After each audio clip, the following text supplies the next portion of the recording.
Pernah ngerasa nggak sih kayak ada dua suara yang berbeda di dalam kepala kita? Yang satu bilang A, yang satu lagi bilang B. Dan mereka seringkali nggak akur. Nah, di pembahasan kali ini, kita akan coba melakukan sebuah perjalanan. Sebuah perjalanan untuk kenalan lebih dekat sama si ego, supaya kita bisa nemuin sesuatu yang jauh lebih otentik di baliknya. Oke, kita mulai ya. Coba saya tanya satu hal yang mungkin dalam banget. Siapa sih Anda sebenarnya?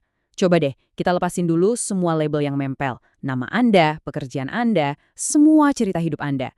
Kalau itu semua kita singkirin, siapa yang tersisa? Emang gak gampang jawabnya. Tapi justru dari sinilah perjalanan kita buat kenal diri yang sesungguhnya dimulai. Nah, ini dia nih biang kerok konfliknya. Ada dua kubu di dalam diri kita.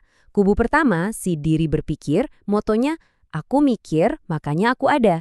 Jadi eksistensinya itu bergantung banget sama pikiran. Kalau nggak mikir, rasanya kayak nggak ada. Terus ada kubu kedua, si diri sejati. Dia bilang, aku ada, makanya pikiran bisa muncul. Kebalikan, artinya kesadaran itu duluan ada, baru deh pikiran tuh cuma numpang lewat. Kelihatannya sepele ya bedanya, cuman dibolak-balik, tapi percayalah, ini mengubah segalanya. Oke, sekarang kita masuk ke bagian pertama. Kan katanya tak kenal maka tak sayang. Atau dalam kasus ini, tak kenal maka tak bisa melampaui. Jadi, yuk kita bedah dulu, apa sih sebenarnya yang dimaksud dengan diri semu atau ego ini? Jadi gini, diri semu ini ya, itu bukan kita yang asli. Anggap aja ini kayak sebuah karakter atau avatar yang kita ciptakan sendiri, pelan-pelan, seiring waktu.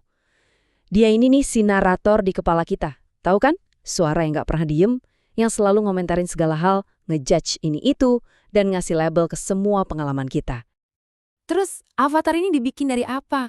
Ya, dari serpihan-serpihan, dari ingatan kita, dari trauma masa lalu, dari semua keinginan dan ketakutan kita, plus dari semua label yang dikasih masyarakat. Oh, kamu kan anak pertama, kamu kan harusnya sukses. Nah, semua serpihan ini dijahit jadi satu, jadi sebuah topeng yang saking seringnya kita pakai, kita lupa kalau itu cuma topeng. Nah, ini bagian yang menarik banget. Di sini, ego itu nggak dilihat sebagai sesuatu yang jahat atau berdosa loh. Istilahnya itu najis atau nggak murni. Kenapa?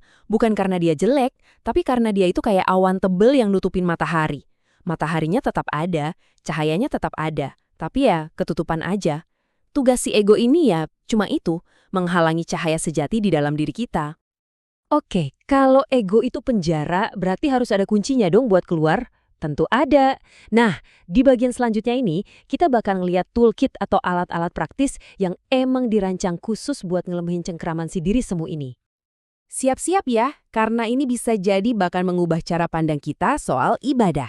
Seringnya kan kita mikir, ibadah itu buat Tuhan, persembahan kita ke atas sana. Tapi, coba lihat dari sudut pandang ini. Gimana kalau ibadah itu sebenarnya adalah semacam teknologi spiritual? Sebuah alat canggih yang kita gunakan untuk diri kita sendiri buat bersih-bersih di dalam. Dan alat-alat ini tuh presisi banget loh kerjanya. Coba deh kita lihat. Sholat, setiap kita ruku dan sujud, itu secara harfiah kita lagi mematahkan kesombongan kita.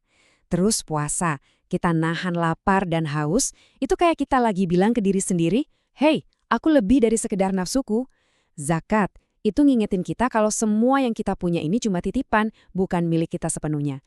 Dan haji, wow, di sana semua orang sama. Nggak ada lagi jabatan, nggak ada lagi status sosial, semuanya dilepas. Jadi intinya apa? Intinya adalah ini. Tujuan dari semua latihan ini adalah kematian si diri semu. Bukan kematian fisik ya, tapi kematian identitas palsu yang selama ini kita pegang erat-erat. Supaya apa? Supaya diri kita yang asli, yang sejati, bisa akhirnya hidup dan ambil alih kemudi. Oke. Terus kalau si ego ini udah mati atau setidaknya udah nggak berisik lagi, hidup bakal jadi kayak apa?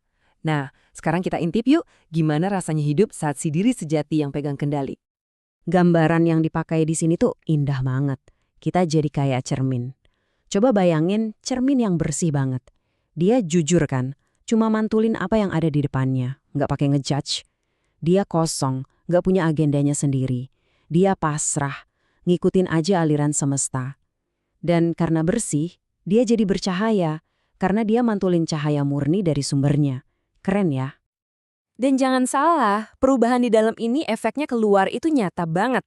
Waktu kita hidup pakai kacamata ego, rasanya dunia itu kayak medan perang. Kita harus berjuang terus. Tapi, begitu kita ganti kacamata ke diri sejati, tiba-tiba kita sadar, ternyata semesta itu mendukung kita. Kita jadi lebih gampang ngalir, nggak nabrak-nabrak terus. Para pencari kebenaran dari dulu tuh sering ngomongin soal sebuah ruang yang paling dalam di kesadaran kita. Namanya sir, atau ruang rahasia. Di tempat ini, semua batasan luluh. Nggak ada lagi aku di sini dan Tuhan di sana. Semuanya melebur jadi satu. Yang ada cuma kehadiran itu sendiri. Susah dijelasin pakai kata-kata, tapi ini intinya. Nah, di titik inilah kita baru benar-benar ngeh sama arti ayat yang bilang, Tuhan lebih dekat dari urat lehermu. Ternyata kedekatan itu bukan soal jarak fisik, kayak dekatnya Jakarta ke Bogor. Bukan. Ini soal kesadaran. Dia bukan di luar sana, tapi dia adalah inti dari kesadaran kita sendiri. Lebih dekat dari napas kita, bahkan lebih dekat dari pikiran kita. Oke, kita udah sampai di bagian puncak dari pembahasan ini. Di sini ada rahasia terbesarnya. Tapi, ada tapinya. Rahasia ini datang satu paket sama peringatan yang super penting. Jadi, apa sih kesalahan spiritual yang paling besar? Ternyata bukan nggak percaya Tuhan. Bukan itu. Kesalahan terbesarnya adalah mencari Tuhan di luar sana. Padahal dialah yang saat ini sedang melihat melalui mata Anda. Mind-blowing kan? Ini dia puncaknya. Kita sibuk nyari kemana-mana, ternyata dia adalah kesadaran yang lagi nonton lewat mata kita, yang lagi dengerin lewat telinga kita. Pencarian selesai. Langsung putar balik 180 derajat, dari luar ke dalam. Tapi, hati-hati. Pengetahuan sedalam ini tuh ibarat cahaya yang super terang. Kalau nggak ada bingkai atau wadah yang pas, bisa-bisa malah membakar diri sendiri. Makanya, jalan ini harus punya pagar pengaman. Ada 3 pagar utamanya. Syariat sebagai disiplin dan aturan mainnya, adab sebagai etika dan akhlak yang baik, dan yang paling penting, kerendahan hati. Harus selalu merasa kecil dan terus belajar. Dan akhirnya kita sampai di pertanyaan penutup khusus untuk Anda renungkan. Ini bukan lagi soal teori atau pengetahuan di kepala ya, anggap ini sebuah undangan.